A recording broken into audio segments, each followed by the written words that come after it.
Napalit sa Malaysia ang dalawang Pinay na gagawin sa mga drug deal ng West African Syndicate.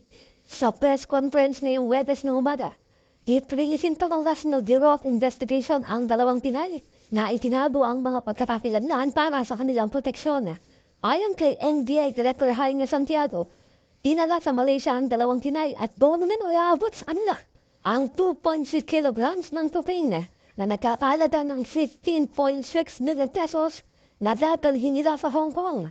Pero sa pagtutulungan ng NBI at Malaysian authorities ay naharang ang drug package bago pa ito maladot sa mga Pinay.